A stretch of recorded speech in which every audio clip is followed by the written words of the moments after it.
Le 7 avril 2026, le gouvernement malgache prend une décision sans précédent dans l'histoire du pays.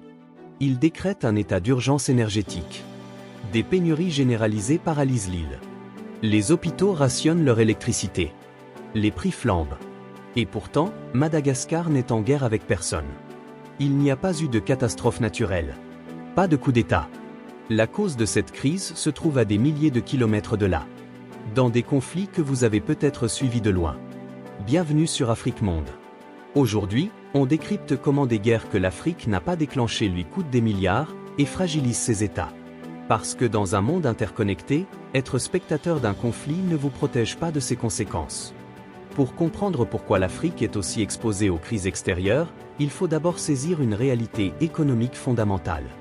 La grande majorité des pays africains, notamment francophones, sont des importateurs nets. De pétrole, d'engrais, de céréales.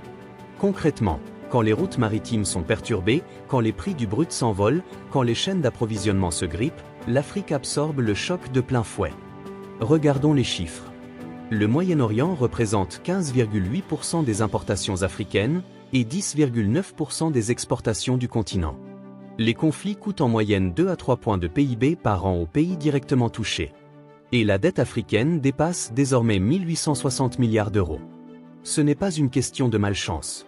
C'est le résultat de décennies de dépendance structurelle, héritée de l'histoire coloniale, perpétuée par des systèmes financiers défavorables aux pays du Sud. Résultat, quand le monde tousse, l'Afrique attrape une pneumonie. Depuis avril 2023, le Soudan est déchiré par une guerre civile d'une brutalité rare. D'un côté, les forces armées soudanaises. De l'autre, les forces de soutien rapide, les FSR. Bilan, des dizaines de milliers de morts. Plus de 10 millions de déplacés. C'est l'une des plus graves crises humanitaires de notre époque et l'une des moins médiatisées. Pourquoi ce conflit concerne-t-il l'ensemble du continent? Parce que le Soudan est un carrefour stratégique. Il est frontalier de 7 pays. Sa déstabilisation crée des effets dominos en Égypte, en Éthiopie, au Tchad, en Centrafrique. Et parce que derrière les généraux soudanais se cachent des intérêts extérieurs bien identifiés. Émirats arabes unis, Arabie saoudite, Égypte, Russie, chacun jouant sa partition. Dans les provinces du Nord Kivu et de l'Ituri, à l'est de la République démocratique du Congo, les combats ne cessent jamais vraiment. Le mouvement M23, soutenu selon de nombreux rapports par le Rwanda, contrôle des pans entiers de territoire. Les groupes armés ADF mènent des attaques régulières contre les civils.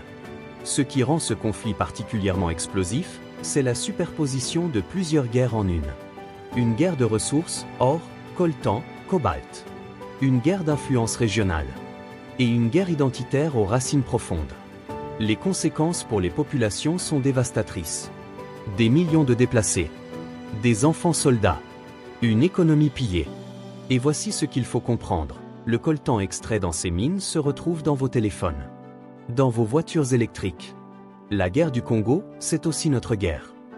Depuis fin février 2026, un conflit d'ampleur inédite secoue le Moyen-Orient. Ses effets se font sentir immédiatement sur le continent africain.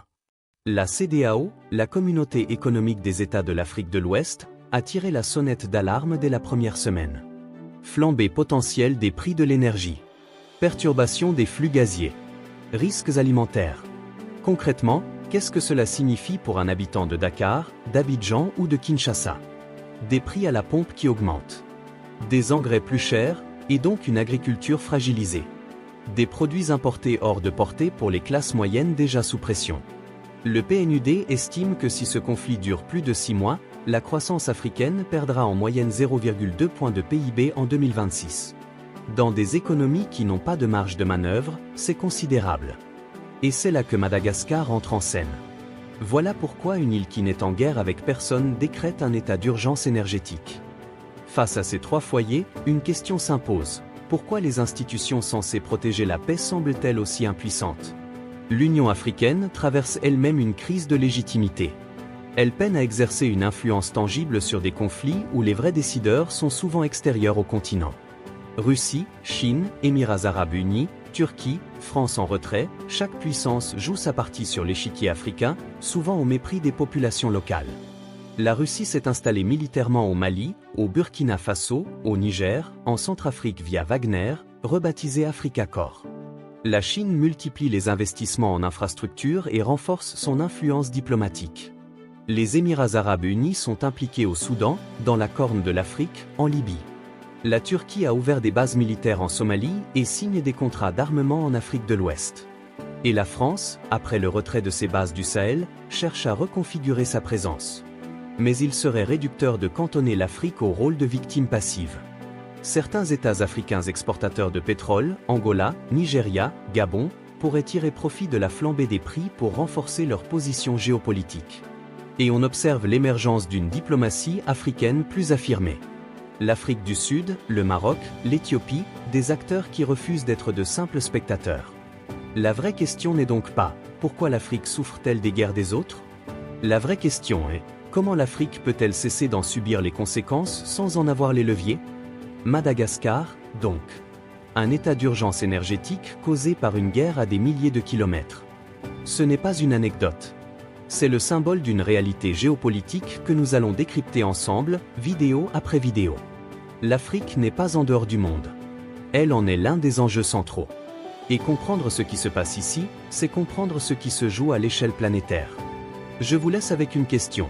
Dans ce contexte de crise multiple, pensez-vous que l'Union africaine a encore les moyens de peser sur ces conflits? Donnez-moi votre avis en commentaire. La prochaine vidéo d'Afrique Monde sera consacrée au sommet Africa Forward de Nairobi et à ce que les promesses de la France valent vraiment. Si cette analyse vous a apporté quelque chose, abonnez-vous. Et partagez l'information rigoureuse sur l'Afrique.